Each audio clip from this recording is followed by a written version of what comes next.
Welcome to the 41st tutorial in Python. In this video, we'll be taking a look at the datetime module. So let's dive into today's Python programming lesson.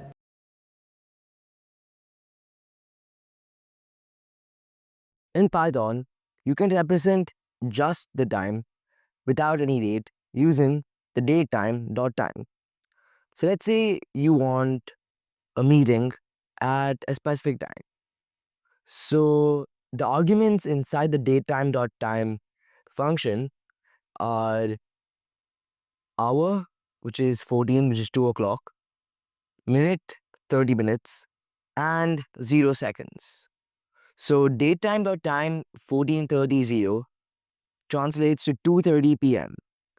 So when you run this, as you can see, it tells us the meeting is at 2:30. Now, what if you want to see the time of the meeting, or the hour of the meeting, or the second of the meeting, or the minute of the meeting? So when you run this, as you can see, it tells us the hour is 14, which is 2 o'clock, the minute is 30 minutes, and the second is 0 seconds.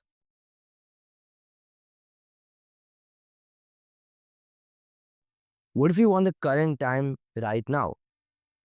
That's when you use datetime.datetime.now. The datetime.datetime.now gives both the date and the time right now. And the dot time you see over here just extracts the time portion. So when we run this, as you can see in the output, over here with the first value now, it tells us the date and the exact time. But let's just say you only wanted just the time. That's when you will put now, which is the current date and time today, and you put a dot time after it, which will only tell you the exact time. As you can see over here, there is no date, just the time.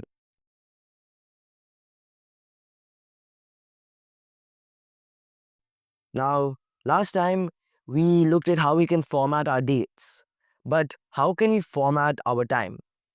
So, as before, we want to take the time right now, so datetime.datetime.now, and this time we want to string format the time, not the date.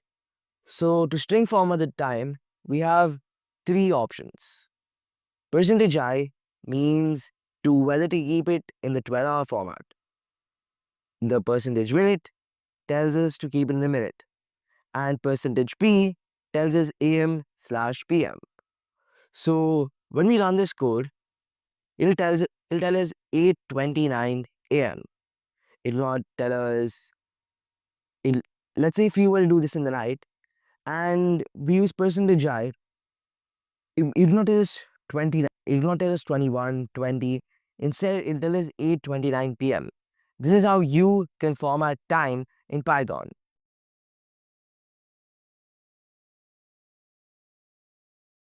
Now, what if you want to do math with time? Now, here's where you can make your time module way more powerful. You can do that by using time delta. So, time delta. So, first we start with datetime.datetime. We convert this whole date into time and along with the date too.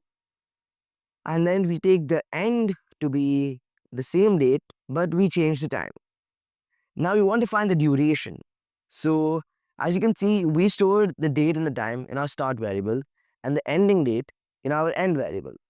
So the only way to calculate the duration is to subtract the end minus the start. Therefore, when we print duration, comma duration, we get the exact duration. But total seconds gives us the exact duration, which we divide to get minutes. So if you wanted to only see the minutes, you would take the total seconds and divide by 60. But if you were to just take total seconds, it would give you the duration in seconds. So when I run this code, it tells us the duration is 3 hours and 45 minutes. Let's say you just wanted that in minutes, not in hours, etc.